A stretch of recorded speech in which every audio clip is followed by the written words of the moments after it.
maxaa lagaa doonayaa waa inaa u duceysaa ilmaha ilaahay fahmad inuu u furo ilaahay inuu carabkiisa wanaajiyo adiga dadaal inaa la imaadid waa inaa ilmaha gacanta ula qabataa oo dhahdaa hooy sidaana loo qoraa aaba sidaana loo qoraa sidaan ma ahan aaba tir aaba sax aaba wanaaji ilmuhu marka ay sidaa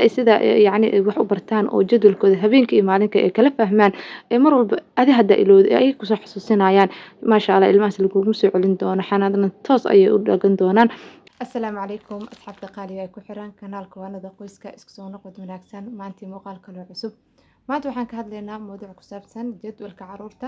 ilmaha ka yar 5 sano hore aan ugu soo hadalnay in guriga wax lagu bari karo ma u baahan yihiin jadwal way u baahan yihiin jadwalka caruurta yar wuxuu ka caawinaa inay u shaqeyso maskaxdooda si wanaagsan tusaale haddii aad rabto inaad wax fahamsiiso una fahamsiiso si fudud la beegsato waqti munaasib ah oo aad jadwaleysay waxay ka caawinaysaa waxa aad fahamsiinaysa ama aad barayso inuu maskaxdiisa si degan u qaato sidoo kale waxaa kale ogaan kartaa waqtiga oo yacni uu freeshka yahay waqtiyada ugu munaasibsan wax la bari karo waxyaabaha organizerka u baahan yahay in wax loo hagaajiyo aadaabta tarbiyada in la baro oo kale waxyaabo badan oo jadwalka ka caawinaya ilmaha yar ayaa jirto hooyadana u fududeynaya inay wax barto waqtigana u beeqaaminaya ama u ilaalinaya sidoo kale ardayga maskaxdiisa iyo garaadkiisa saro ayuu u qaadayaa jadwalka wuxuu ka caawinayaa caruurtaas inay fahmaan waqtiga ay seexanayaan waqtiga ay soo toosayaan alaabaha ay hagaajinayaan waxyaabaha rabaa inay bartaan waxyaabahaas oo dhan waxaa u fududeyn kara waa jadwalka hooyadu maxaa looga baahan yahay maadaama ay tahay macalinkii guriga murabbi ay tahay hooyadu ilmihii barbaarinaysa ilmihii guriga ay wax ku baraysay xanaanada ay u diyaarinaysay qalab walba oo wax ay ku fahmi karaan oo qalab ka fududeeya oo ka fududeed badan oo ay soo iibiso qalabkaasina qalab ilmuhu maskaxdooda iyo garaadkooda kor u qaadaya inuu ahaado qalab fudud ay wax ku fahmi karaan xuruufta hijaayiga xuruufta carabiga ay ku fahmi karaan si ay u bartaan quraanka muhiimadu waa ilmihii yaraa in xanaanada intaadan gelin ka hor gurigii aad ku dhistaa aad wax ku bartaa ilmahaas marka waxaa sameynaysaa in ilmihii ka qayb qaataan hawl maalmeedkaada inuu qayb ka ahaado jadwalka wuxuu ka caawinaa inaad waqti cayiman aad u sameysid in waqti cayiman oo ilmaha yarka ah aad inta u beeqaamisid ama la fariisatid ma jecla ilmuhu inaad kaligaa wax qaba dhahayd adina aad ka mashquulshid waa inaad waqtigii howlahaadii aad kaga soo baxdaa waqti munaasiba oo adi faraaqa aad leedahay ilmuhuna ay soo jeedaan ina kaa hurdin inaad ku soo aadisaa oo ku beegtaa ilmuhu marka waxay sameynayaan xiise ayay u yeelanayaan inay wax bartaan xiise ayay u yeelanayaan inay ciyaaraan inay waqti ciyaar aasiisid xiise ayay u yeelanayaan inay wax cusub yacni isku dayaan sidaa darteed qalabka isticmaalaysaana waa inuu noqdaa qalab wax la tiri karo qalab dib ilmuhu u isticmaali karo waqti walba uu isticmaali karo qalab hal waqti la isticmaali la iska tuuri karo one time use inuusan noqonin taas waa muhiim qodobka labaad aan rabaa inaan hooyooyinka u sheego waxay tahay ilmo yar haddaa haysataan ilmuhu waxa macquul ah ilmuhu inay kala waaweyn yihiin qaarna ay yaryar yihiin oo ilmuhu qaarna markuu soo jeedo qaarna mar hurda ilmuhu qaabka yacni ugu fudud wax u bari karto waxay tahay ilmuhu gaar waqti gaar inaad siisid ilmuhu inaa u sameysid waqti munaasib oo ilmihii kala hurdayaan ilmahan kale aad ku beeqaamisid oo waqtigiisa gaar ah ugu dhigtid waayo waxaan lagu dhibtoon laguma dheebsado ilmaha yarka xanaanada in lagaa qabtaa rabtaa gurigii ilmo dhisanaad kasoo saartay waa lagaa qabanaa laakiin ilmo aanan weligood wax qorin oo guri intay jooga wax isku dayin oo ciyaari jire cid kaa qabanaysa malaan si walba oo xanaano walba u geysid ilmuhu marka waa inaad dhahdaa oo imtixaanka qaadaa oo tijaabisaa oo ku dhiirgelisaa wax haday qaldaan saxdaa oo dhahdaa qor alifka qor wax walba qor haddana inuu tiri karaa oo qalabkana kaa caawinayo inuu tirmo oo mar walba waqtiga qalab walba soo gado waqtigiisa la isticmaalaa marka hooyooyin badan waxaa jira ilmihii cazaab ee dareemayaan xanaaq fara badan inay dareemaan ilmihii inay yacni wax ay bari karin ilmihii maxaa yeelay adiga waqti siin waaye ilmihii adaa la sheekaysan waaye ilmihii adaa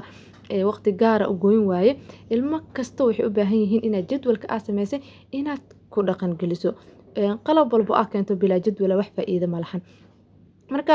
waraaqadahan waxaa ku qoran cunug magaciisa oo kale ugu soo qoray cunug walbo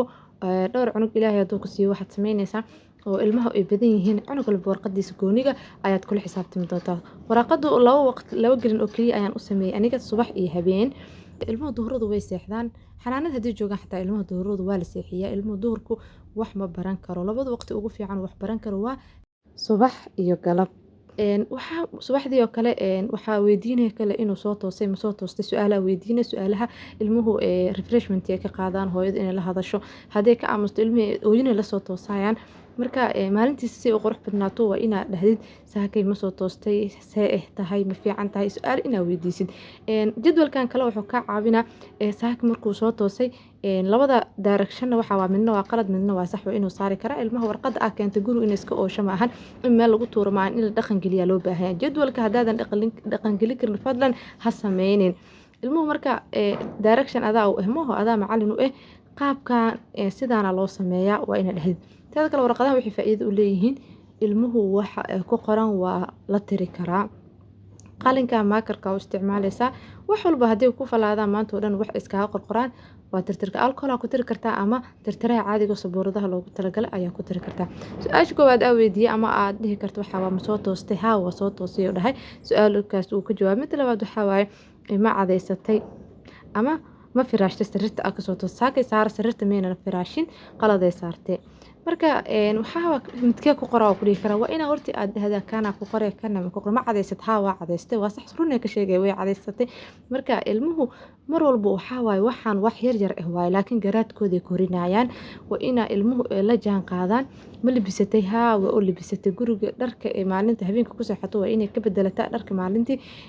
guriga ay ku joogayso ilmaha hadduu madarasa aadayo waa dharkiisu way xiran amaho laakiin ana mar walba waxaan ka hadalnaa ilmaha guriga joogo oo wax lagu baro sidoo kale su-aal kale weydiiyey salaada ma dukatay haa waa dukaday dhahday sujaayad yar u taalo ilmuhu waa inaa sujaayadaha yararka usoo gadaan aad ku dhiirigelisaa ilmaha 4 jir markuu yahay 5 jir 6 sano 6 ilaa 7 sano hadduu gaaro si toos ayaa in loo baran rabaa laakiin before intuuna gaarin salaad waa inaa kusii tababartaa ha iska istaago sujaayadiis u fidi ha sii dukado yaa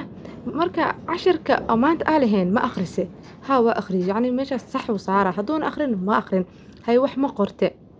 calaamadaas sax ama qalad mid uu saar asaas su'aalaha weydiinay ma fahanday hadduu xaraf qoray hadduu laba xaraf qoray muhiimadu waa inuu wax qoraa TV ma ugu daarta casharka haa waa ugu daara asaa dhahay may ma ugu daarin asigaa dhahay muhiimada jadwalka waxay tahay ilmahan in yacni garaadkooda kor loogu qaado in wax lagu fahamsiiyo in jadwal muhiima yacni uu yahay ina adiga waqti muhiima in lala xisaabtamayo ilmuhu inay fahmaan ma fahanday haddaadan la xisaabtamin ilmahan oo aadan waqti aadan la qaadanin waxaa waaye ayagana aqoontooda yacni sare uma kacayso marka waxaa maanta su-aalaha aan weydiinaa wax iska fooday ahaayeen haddana waxaan u tilmaamayay inay qalad saarto inay sax saarto TV maynan daawan maanta run ay ka sheegtay maynan daawan ma ciyaarta ayaan dhahay haa way ciyaarta maanta ciyaartaan ugu badan ma hagaajisay waxyaabihii ay ku ciyaartay ilmaha waxaa jira ilmo badan oo ii sheeg waxyaabaha qalabka ciyaarta markii loo keeno meelaha ku turtuur waa in ilmaha bartaa ilmahan meel inay geyn karaan meesha lagu ridi kartoon ha noqdo caagad ha noqoto beeshin ha noqoto waa inuu meel wixii ku ciyaaraan inay soo qadaan meel dhigi karaan ilmuhu aadaabta waa in noocaas loo bara waxaan ka caawinaysaa taasoo kale in ilmuhu ay fahmaan maalinteena sidaas ay kusoo dhamaatay hadda habeen jadwalka habeenka waa kan isla fiirinayna duhurada maadaama uu toosay waqti ciyaar ay ku jirto galbihii oo waqti ciyaar ay leeyahay waqtiga qalabka ku ciyaaray waa inaad dhahdaa qalabkii maanta aad ku ciyaartay caawa markaa seexanaysay ma hagaajisay ama hagaaji su-aalaha saa doontaad u weydiin kartaa haa waa hagaaji asaa dhihi karo casho ma cuntay ilmahan macnaha waa يعني حتى في Soomaaliya kuwa aqoonin way ku baranayaan ma fahanti muhiimadu waxa way warqada inuu gaar u leeyahay inuu barto inuu wax sax karo inuu barto inuu wax qaldi karo inuu barto in uu yani uu qof oo macnaha oo la xisaabtamay inuu yahay inuu ogaanayo ilmaha marka soo yar isagoo yar aan xisaabtan ku bilowdo markuu weynaadana jadwalkiisu wuu saxmaa laakiin hadaa iska daysid ilmahan intuu cuno cabo iska ciyaaro oo yani waxba uu kala aqoonin ilmihii aadaabtoodii akhlaaqdoodii iyo waxa uu dhan wax hagaagaya malahan marka hooyeenka waxaa rabaa fariinteeda gaarka inaa u diro ilmuhu jadwalka muhiim u yahay haa waa muhiim waana muhiim marka aad rabto inaad guriga wax ku bartid ilma aad soo saartid ilmaha xanaanada ka hor aad soo saartid waa ku muhiim tusaale anagoo kale hadda ducadan oo kale oo la akhrinayo markii hurdada oo kale waxaa macquul ah inaa maxaa lahaay habeenada qaar ay laado ilmaha markuu jadwalka aad si toos habeen walbo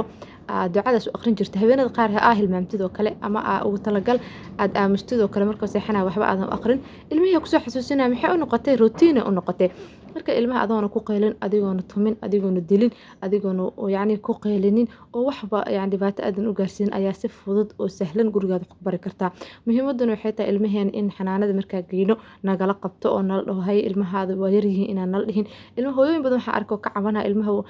waa buuxaan ilmahan maxaa la dhahay sheeg xanaanada ma qabanayo waa yaryihiin ilmahan carabkooda yani ma saxna ilmahan yani fahmadooda waa yani fahmada ilaah baa bixiya laakiin adi maxaa lagaa doonaya waa inaa u duceysaa ilmaha ilaahay fahmad inuu u furo ilaahay inuu carabkiisa wanaajiyo adiga dadaal inaa la imaadid waa inaa ilmaha gacanta ula qabataa oo dhahdaa hooy sidaana loo qoraa aaba sidaana loo qoraa sidaan ma ahan aaba tir aaba sax aaba wanaaji ilmuhu marka ay sidaa yacni wax u bartaan oo jadwalkooda habeenka iyo maalinka ay kala fahmaan mar walba adi hadda ilowda ay kusoo xasuusinayaan maasha allah ilmahaas lagugu soo celin doono xanaadna toos ayay u dhagan doonaan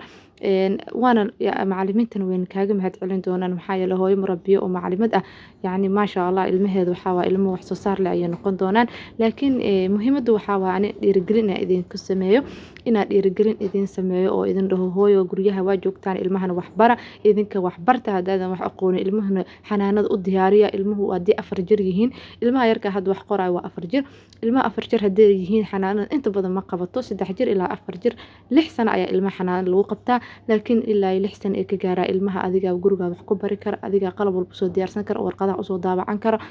wax walba suuqa yaalaan waad soo iibsan kartaa gurigaadana guri oo yacni oo hooyo wax ku bartay ilmaheeda waad ka dhigan kartaa sida xanaanada oo kale marka insha allah waxaa waa hooyooyinka dhiirigelin inuu muuqaalka u noqdo ayaa rajeynaa muuqaalka hadaa ka hesheen soo dhawaada lagta iyo commenti subscribe-kan meel fiican gaarsiiya waa inuu markale muuqaal kale cusub insha allah asxaabta qaaliga waxaan idin leeyahay soo dhawaada markale soo dhawaada insha allah assalaamu calaykum